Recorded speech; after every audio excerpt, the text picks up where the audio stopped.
Hello friends, आप सभी का बहुत बहुत स्वागत है मेरे यूट्यूब चैनल ज़िंदगी विद अंशिका में। मैं उम्मीद करती हूँ कि आप सभी बहुत अच्छे होंगे। फ्रेंड्स, मैं हूँ आप सभी के साथ आपकी YouTube channel host RJ Anshika Chaturvedi, और आज मैं लेकर आई हूँ आप सभी के लिए एक विशेष जानकारी। आप सभी जानते भी हैं कि आज 26 नवंबर है और आज के दिन को हम मनाते हैं संविधान दिवस के रूप में। तो संविधान दिवस पर विशेष चर्चा और अमृत वर्ष चल ही रहा है। संविधान में एक राष्ट्र के नागरिकों के रूप में हम सबको आबद्ध करने की शक्ति तथा हमारी सामूहिक शक्ति भी समाहित है। समय की मांग है कि हम सत्यनिष्ठा और समर्पित भाव से इस शक्ति और संविधान में निहित बातों के प्रति जन जन को परिचित कराने का प्रयास करें। भारतीय संविधान के इस अमृत वर्ष पर कुछ विशेष चर्चा। 26 नवंबर 1949 को संविधान सभा ने संविधान अंगीकार किया था। इसी दिवस को 2015 से संविधान दिवस के रूप में मनाया जाता है। यह संविधान देश के नागरिकों को मूलभूत अधिकार देता है, जिससे कि सभी नागरिकों का जीवन सुगम बना रहे। आज हम भारत के जिस संविधान पर गौरव का अनुभव करते हैं, उसके निर्माण में डॉक्टर बाबा साहेब भीमराव अंबेडकर के कुशल नेतृत्व एवं विचारों की अमिट छाप है। उन्होंने संविधान बनाते समय यह सुनिश्चित किया कि समाज की अंतिम पंक्ति में बैठे व्यक्ति भी राष्ट्र के विकास में अपना योगदान दे सके। सरल भाषा में संविधान को बताना है तो ये भारतीयों के गौरव तथा भारत की एकता है। इन दो मूल मंत्रों को साकार करता है। संविधान बनाने के लिए डॉक्टर भीमराव अंबेडकर ने कितने अथक परिश्रम किए, उसे कैसे पूरा किया और उन्हें संविधान का शिल्पी क्यों कहते हैं, ये जानना है तो संविधान का प्रारूप तैयार करने के लिए नियुक्त की हुई लेखन समिति के एक सदस्य टीटी कृष्णमाचारी ने संविधान समिति में 5 नवंबर 1948 को भाषण दिया था। उसे पढ़ना होगा। सदन का ध्यान आकृष्ट कर कृष्णमाचारी ने कहा, सदन को शायद ये मालूम हुआ होगा कि आपके चुने हुए 7 सदस्यों में से एक ने इस्तीफा दे दिया। उनकी जगह रिक्त ही रही। एक सदस्य की मृत्यु हो गई, उनकी जगह भी रिक्त ही रही। एक सदस्य अमेरिका चले गए, उनकी जगह भी खाली रही। चौथे सदस्य रियासतदारों संबंधी कामकाज में व्यस्त रहे, इसलिए वो सदस्य होकर भी नहीं के बराबर थे। एक सदस्य दिल्ली से दूरी पर थे, उनका स्वास्थ्य बिगड़ने से वे भी उपस्थित नहीं रह सके। आखिरकार हुआ ये कि संविधान बनाने का सारा बोझ अकेले डॉक्टर अंबेडकर पर ही पड़ा। इस स्थिति में उन्होंने जिस पद्धति से ये काम पूरा किया, उसके लिए वे निसंदेह आदर के पात्र हैं। मैं निश्चय के साथ आपको ये बताना चाहता हूँ कि डॉक्टर अंबेडकर ने अनेक कठिनाइयों के बाद भी मार्ग निकालकर ये कार्य पूरा किया, जिसके लिए हम हमेशा उनके ऋणी रहेंगे। संविधान सभा की बहस खंड 7 पृष्ठ 231 पर यह वाक्य दर्ज था। संविधान की पृष्ठभूमि में भारतीय विचारों व मूल्यों की आधार भूमि है। अपना संविधान राष्ट्र की ही अभिव्यक्ति है।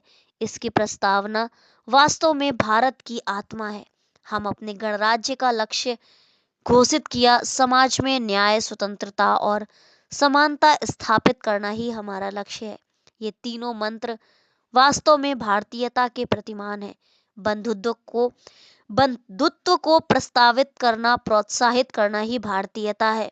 डॉक्टर अंबेडकर ने भी कहा था कि हमने केवल समानता की बात नहीं की है, हमने जो बात कही वो है परस्पर करुणा, आत्मीयता, संवेदनशीलता, एक दूसरे को अपना मानना। ये हमारा वैशिष्ट्य है। भारत के संविधान की एक अन्य विशेषता है वंचित वर्ग के लिए सकारात्मक क्रिया। यह अद्वितीय है, यह भारतीयत्व है जो बाकी दुनिया में कहीं नहीं है। हमने संविधान में सबके लिए समान अधिकारों की बात कही है। साथ ही जो किसी कारणवश दुर्बल हैं, पिछड़ गए हैं, उनके लिए हमने सकारात्मक प्रयास के प्रावधान किए हैं।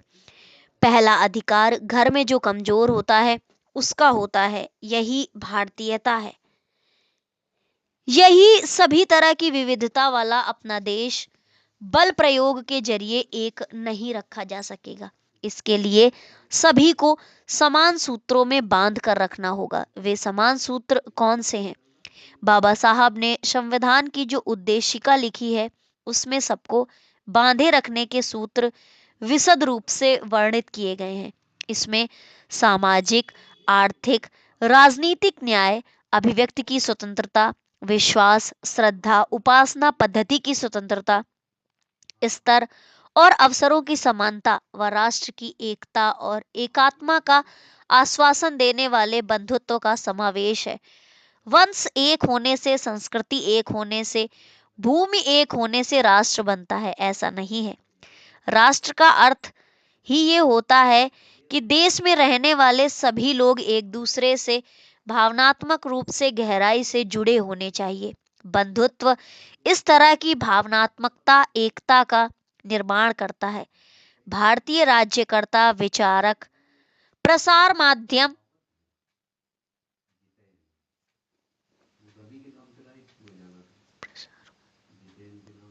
विद्वान, कलाकार आदि इन सूत्रों को सत्यनिष्ठा से आचरण में लाएं तो भारत को महान बनने से दुनिया में कोई ताकत रोक नहीं सकती। इतनी सामर्थ्य इन सूत्रों में है। भारत का संविधान भारतीय लोकतंत्र की आत्मा है।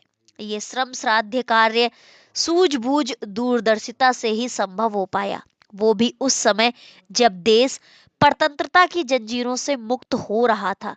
इस संविधान के प्रकाश में संविधान निर्माता महापुरुषों के विचारों के दिव्य आलोक में नए भारत का निर्माण हम सभी का दायित्व है।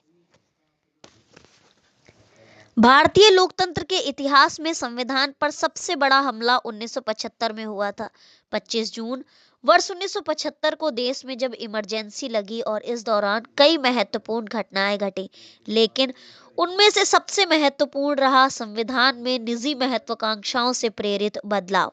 आपातकाल के दौरान संविधान में इस हद तक बदलाव किए गए, इसे अंग्रेजी में कॉन्स्टिट्यूशंस ऑफ इंडिया की जगह कॉन्स्टिट्यूशन ऑफ इंदिरा कहा जाने लगा।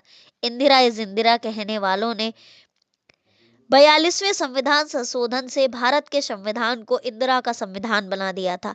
आपातकाल लागू होने के एक महीने के भीतर 22 जुलाई 1975 को संविधान में 38वां संशोधन पारित किया गया था, जिसमें न्यायपालिका से आपातकाल की न्यायिक समीक्षा करने का अधिकार छीन लिया गया था। 2 महीने बाद ही इंदिरा गांधी के लिए प्रधानमंत्री पद बरकरार रखने के इरादे से संविधान में 39वां संशोधन पेश किया गया। चूंकि इलाहाबाद हाई कोर्ट ने इंदिरा गांधी का चुनाव रद्द कर दिया था, इसलिए 39वें संशोधन ने देश के प्रधानमंत्री पद पर नियुक्त व्यक्ति के चुनाव की जांच करने का अधिकार उच्च न्यायालयों से छीन लिया। संशोधन के अनुसार प्रधानमंत्री पद के चुनाव की जांच एवं परीक्षण केवल संसद द्वारा गठित समिति द्वारा ही की जा सकेगी। 1976 में जब लगभग सभी विपक्षी सांसद या तो भूमिगत थे या जेलों में थे, तब 42वें संशोधन ने भारत का विवरण संप्रभु लोकतांत्रिक गणराज्य से बदलकर संप्रभु समाजवादी धर्मनिरपेक्ष लोकतांत्रिक गणराज्य कर दिया। 42वें संशोधन के सबसे विवादास्पद प्राविधानों में से एक था मौलिक अधिकारों की तुलना में राज्य के नीति निर्देशक सिद्धांतों को वरीयता देना। इसके कारण किसी भी व्यक्ति को उसके मौलिक अधिकारों से वंचित किया जा सकता था।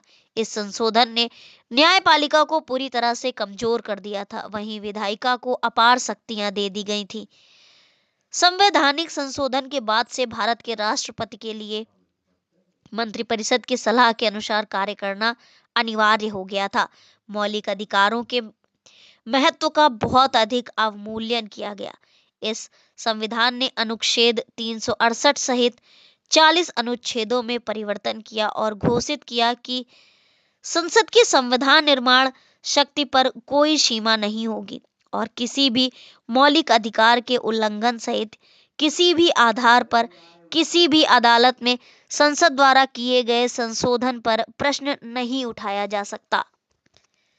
लोकतंत्र के 3 वचनों की अगर हम बात करें तो डॉक्टर अंबेडकर की राय थी, ये संविधान टिकेगा या नष्ट होगा, ये जनता और राजनीतिक दल कैसा बर्ताव करेंगे इस पर निर्भर है। प्रत्यक्ष प्रत्यक्ष लोकतंत्र स्थापित होने के लिए क्या करना चाहिए, इसकी 3 सतर्कताएं बाबा साहब ने बताई हैं।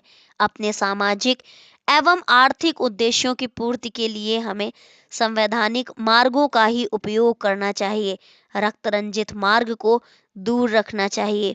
असहयोग, सत्याग्रह, कानून भंगों जैसे मार्गों को दूर रखना चाहिए। ये मार्ग कुछ और नहीं बल्कि अराजकता की ही ग्रामर है, यानी कि अराजकता का कारण बनते हैं ऐसे मार्ग।